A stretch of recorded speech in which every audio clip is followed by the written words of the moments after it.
Ayun. So, good evening guys. Ngayon po ay Friday, November 29, 2024 at wala talaga.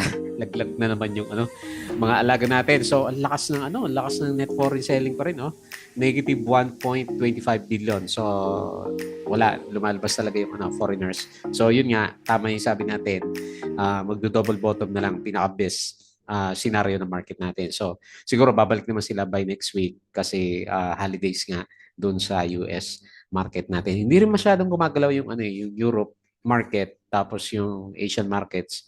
Medyo mixed din lang siya, sideways lang po yung galawan natin. Ayan. So nag-aantay tayo ng balik ng market muna ng US. Ayan. So pumitik tayo kanina umaga, medyo nag-try naman siya na magberde. Marami yung mga nagberde umaga.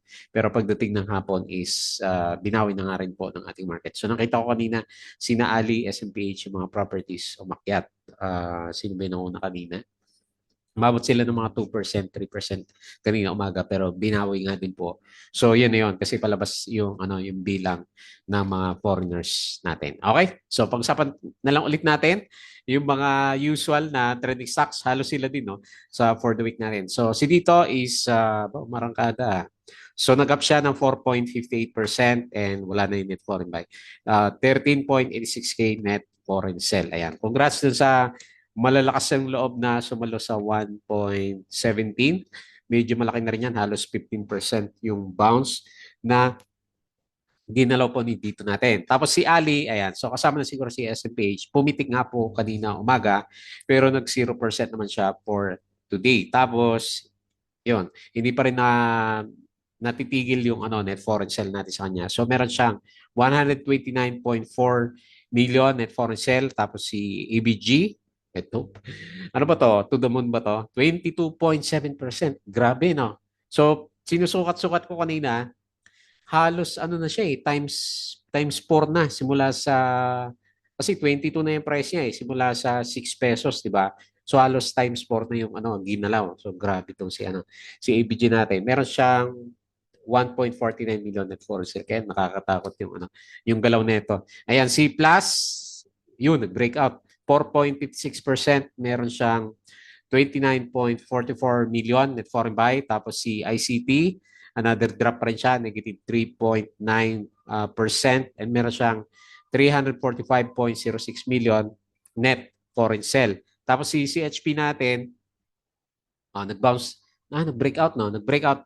So natuloy yung breakout niya, 7.83% and meron siyang 4.25 o 4.55 million net foreign sell dito sa market natin. Meron naman pala mga pumitik ay CHP plus dito at saka si ABG natin. Pero the rest, laglag pa rin yung majority ng mga big caps na stocks natin. Okay? So disclaimer guys sa mga bago sa channel natin, as usual, yung ating review for educational purposes lang.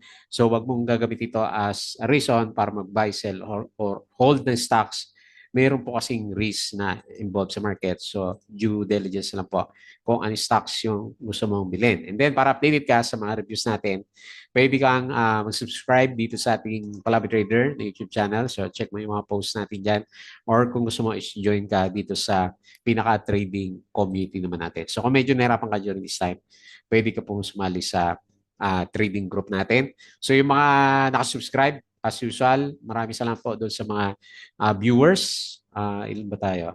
Malaki yung view natin ngayon na 1.9K. Nagulat ako dito ano ba nangyari kahapon sa mga stocks natin.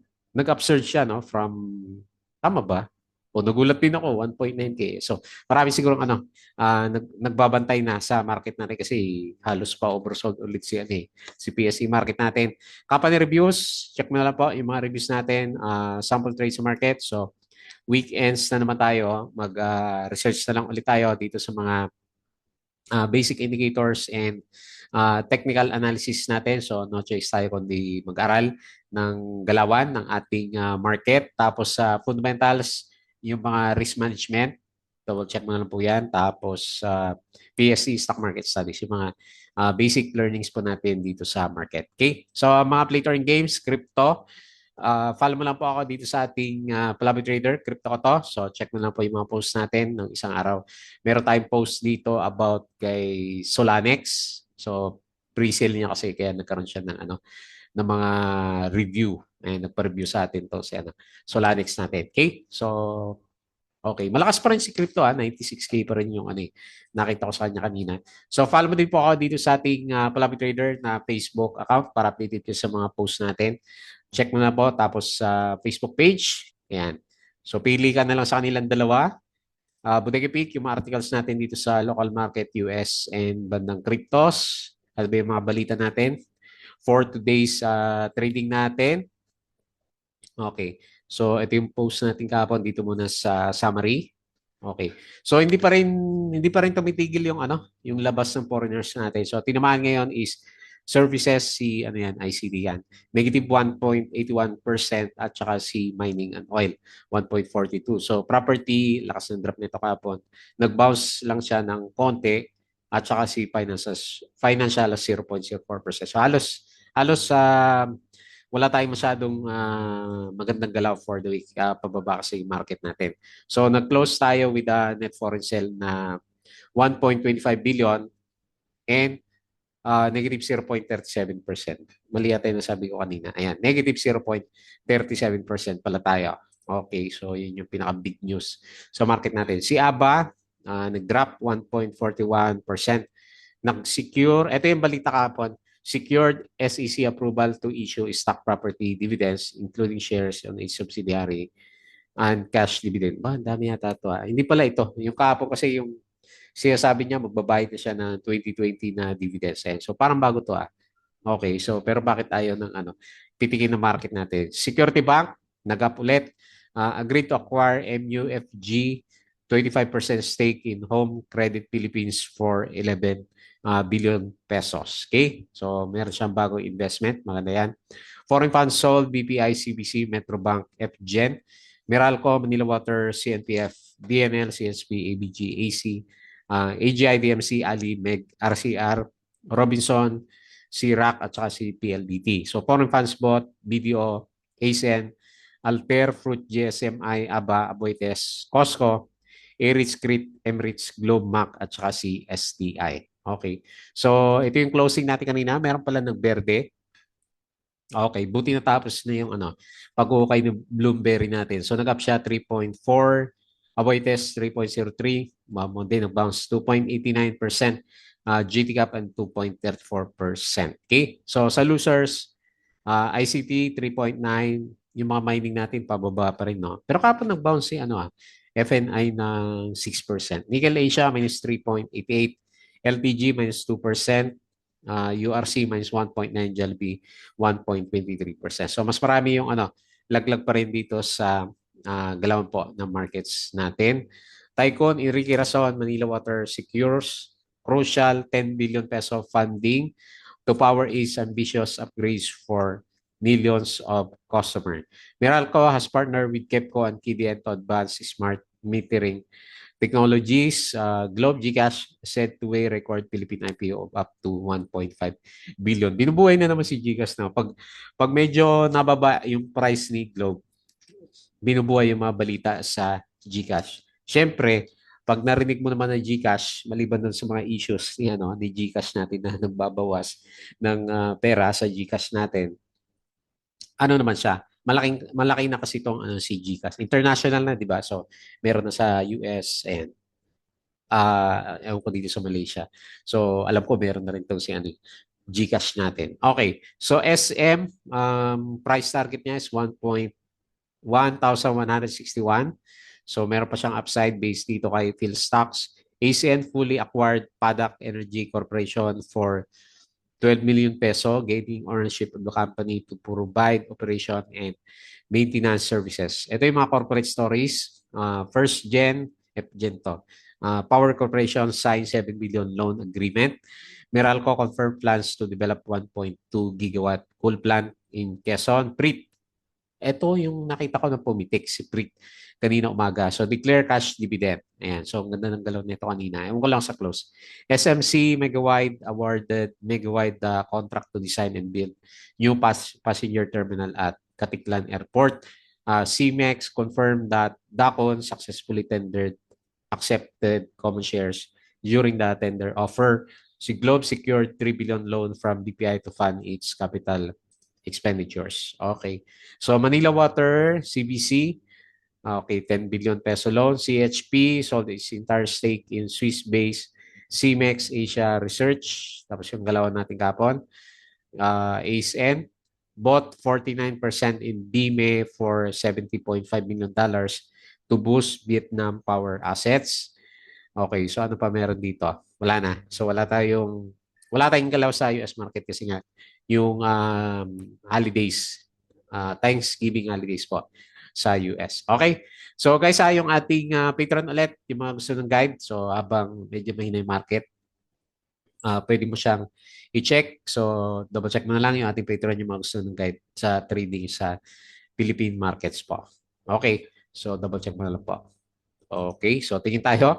Medyo matamlay ulit yung review natin. So, for the week, 1, 2, 3. 1, 2, 3, 4, 5. So, for the week, talagang nag-pull back lang si PSE natin. So, expect, syempre, mga blue chips natin, magre-retest ulit sa mga support levels natin. Okay, so, ganun pa rin naman yung projection natin sa kanya.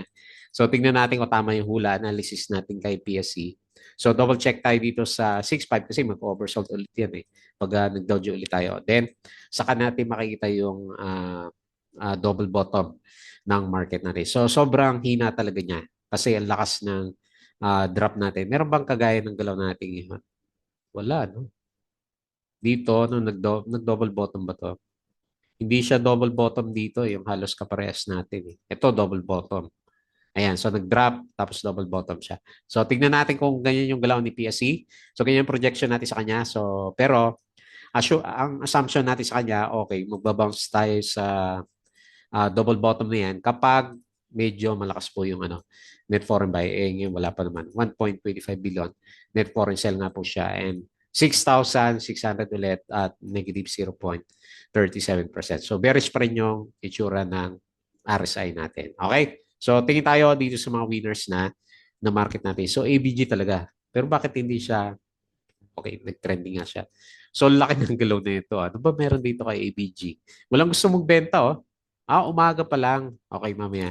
Silipin natin maigi yung kasama sa trending pala siya. ABG natin. So, overbought siya. So, 22.7%. Congrats dun sa mga malakas talaga yung loob. Ayan. So, ito lang yata yung panalo sa market. Axilum. So, nag-10% din siya. Si Prit. Ayan, ito, panalo. Meron siyang may shakeout pala dito si Prit. Ayan, so buti bumalik na siya. 10% up for today, CHP. Ayan, nag-breakout. Laki naman ng kandila ni CHP natin, panalo. Nabili niya na mura yung mga nag-tender offer. 1.79 na siya. Okay. Tapos si Ferro, 6.98%. Sino pa dito? Double Dragon, 5.21%. Laki ng bounce Macro Asia, 4.87%. Ito nag-bounce sa support. Home, 4.76%. Marami din pala. Dito, 4.85%. Maganda ng bounce dito. Tapos si Plus is 4.56%. Hopefully, mag-breakout na tayo dito sa mamaya, 23. Silipin natin yan. Marami din pala. Marami din nag-bounce. Si Bloomberry is 3.4. Si Monday, 2.89 nga. Okay, dami nag-bounce pala. So sa blue chips yung medyo pangit yung galaw natin. Okay, so dito tayo sa sellers. So sino ba yung may volume? Bright Kindle. So nag-drop siya kanina, 8.11%. Si Philippine Airlines, si Web 5.07 nag-ukay si Web natin, tapos si LAN, walang volume. ICT, so 3.9%, so makapa-downtrend na si ICT natin. Si Nickel, lakas din ng drop, 3.88. CLI, okay, binawi na rin niya, no? 3.58%. Ayan, CFN ay nag-drop din. Wala din pala yung bounce na yan. 3.2%. Si Fruit, tagal na rin ni Fruit, 2.86%. Ayan, marami din. So, medyo mix yung galaw natin. Yung alaga natin si FCG. Nalusaw. 2.38%. Okay, the rest is mga 1% na. Okay, so mix. Maraming umakyat sa non-blue chips. Maraming namang bumagsak sa blue chips at saka non-blue chips sa market natin. Okay, so silip tayo dito sa global markets. So wala pa rin yan US market is nasa holiday nga po sila. Futures, gumalaw yung futures, no? Meron palang futures pag ano. Okay, FTSE sa Europe. Okay, sideways lang. Wala masyado galaw sa Europe. So parang sumasabay din sa US market. So dito sa Asian markets, parang mas marami nga po yung bumagsak ng mga stocks natin. Medyo pangit din pala dito sa Asian market. So crypto, ito medyo ba-bounce. So baka ito na yung pasada niya sa 100K, no? Bitcoin at 6K, so nag-up siya. Ethereum 3.57, BNB 652, XRP panalo 14.61%. So the rest berde. Okay, may mga mapula pero mas marami yung berde dito sa bandang crypto. Okay? So silip ulit tayo ng mabilis dito sa mga trending stocks natin. Meron pa rin namang kumikita pero selected na mga stocks natin. Okay, so sa linggong ito, puro si dito yung number one sa listahan natin sa trending stocks. So meron tayong support dito sa 1.18 and tinatry niya i-break yung resistance natin. So itaas natin ng konti, although parang nag-resist siya, pero taas natin ng konti, 1.47. So very good yung galaw niya, no? Nag-reverse yung direction. Yun, nag-reverse yung direction ng RSI. Tapos medyo sumakay tayo ng konti dito sa average line natin dito sa MA9. So drop up siya 4.58% and meron siyang 13.86K net foreign sale si dito natin. Okay. So medyo nasa recovery si Okay, so nagkaroon siya ng technical bounce dito sa oversold natin. Okay? So okay na rin. Hindi siya pumunta doon sa usapan natin na 1.05. So panalo pa rin yung mga merong FOO na halos 30%. Panalo yung mga nag-invest kay dito natin. So hopefully hanggang sa dumating yung shares para sa follow-on offering niya. Okay, next. Si Ali is 0% lang naman pero representative ng mahina ng mga blue chips natin. So halos mag-break na siya sa bandang support na 28.6. Konti-konti na lang, breakdown na si o dito natin nilagay last time. 28.0 din. Dito siguro. So best case scenario, double bottom. Kung meron tayong green candle buy next week. Pero makita mo sa pinaka-RSI niya, medyo maano nga si Ali natin, no? Mahina din siya, pa double bottom na rin yung RSI niya dito sa oversold condition, medyo pangit din, no? So tapos hindi pa rin nawawala yung net foreign sell. Net foreign sell to, alam ko kahapon net foreign sell din to eh. So 129.4 million net foreign sell and 0% lang. So representative natin yan. Pumitik siya kanina pero yun nga, nauntog siya dito sa MA9. So, ang tatansyahin natin by next week, hopefully mag-support. Pag hindi, 26 pesos yung sisilipin natin kay Ali naman. Okay, next, ABG. So, to the moon. To the moon na stocks natin. Wala masyadong shares yata na talaga nagbebenta Ang lakas ng bumibili talaga 46.89 million. So, malakas yung rally niya. So, hindi na kaya yata kahit yung parabolic na natin Fibonacci, no? Ayan, no? Okay, so medyo tama to ng konti, no? Adjust natin. Ganyan ba? Okay, parang ganyan, no? Oh, yun, sakto siya. Dito grabe, no? Sinundan niya yung Fibonacci, Nag-ano siya dito last time, nag-conso, breakout, tapos conso ulit sa resistance. Double check dito sa MA9 and then at saka nagkaroon siya ng breakout. So, parabolic na si ABG. Ang sinasabi niya, 27. So, tingnan natin. Malay mo, pero hindi ba super risky na si ABG? Ayan. So, high risk, high reward. Kumbaga, ayan. Congrats na lang po dun sa mga kumita. Ang ilalagay ko na lang, support level na lang. So, watch out na lang dito. Pag magkaroon siya ng pullback below, siguro 20 na, no? Pinaka-support natin. 20.7. Okay. So, nag-breakout siya, no? Okay, meron pa naman siya mga high last time. Pero 52 weeks high kasi itong si ABG natin. Okay, so panalo. Ito na yung pinakapanalo yata for the year So kasi pag sinukat mo yung galaw niya, so overbought na siya halos 300% na pala Simula October lang. Grabe si ABG natin. Ito, tinalo niya yata si Plus. Okay, so hindi natin alam bakit siya gumagalaw.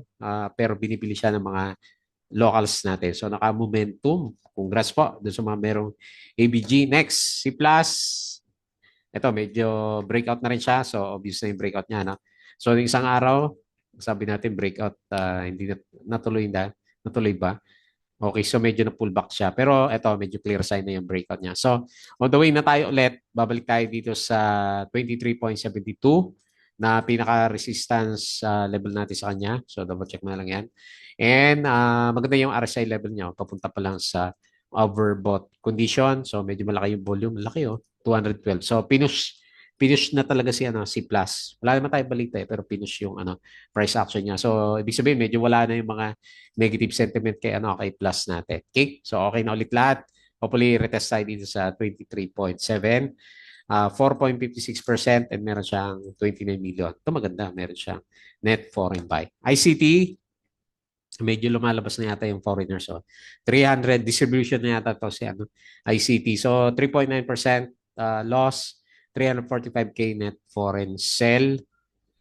Tignan natin yung galaw. Nagdo-double check siya. Tignan natin. Hopefully, triple bottom lang si ICT. Pero makita mo, nag-lower high.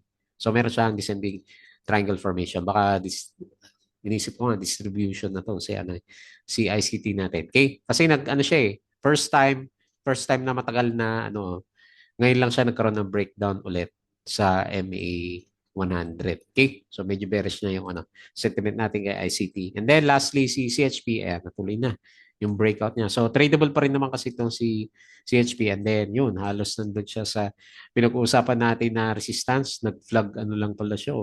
Nagkaroon lang siya ng maliit na flag formation tapos nag-double check. Umarangkada na si CHP natin. So yan na. Support na natin yan kasi nakabalik na siya dito sa trading range natin na to from 1.7 to 1.82.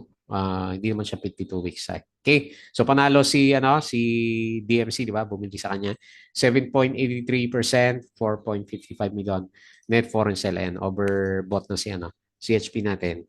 Okay? So yun na lang muna yung ating review dito sa market natin. So okay, sobrang hina talaga. Wala tayong maasahan sa mga big caps. Pero syempre, yung mga bagong pasok sa market, sila yung panalo kasi pwede sila mag-accumulate kasi ito naman yung time na dapat talaga merong accumulation ng mga big caps, di ba? Kasi okay naman yung mga punda ng mga stocks natin eh. Wala lang talagang foreigners sa market natin lumabas. So side na. Negative na nga tayo na 15, di ba 15 billion bumagsak tong si PSE natin. Okay, so yun na lang po muna yung ating review. No choice, enjoy na lang natin yung weekends natin. So please don't forget to subscribe dito sa ating Flower Trader na YouTube channel. Join ka lang sa group. CryptoTo, follow mo na lang Facebook account, Facebook page, Bodega Peak, Twitter, and Patreon sa mga gusto ng guide sa trade sa market. Sali lang po kayo dito. Okay, so yun lang. Maraming salamat. Happy weekends po.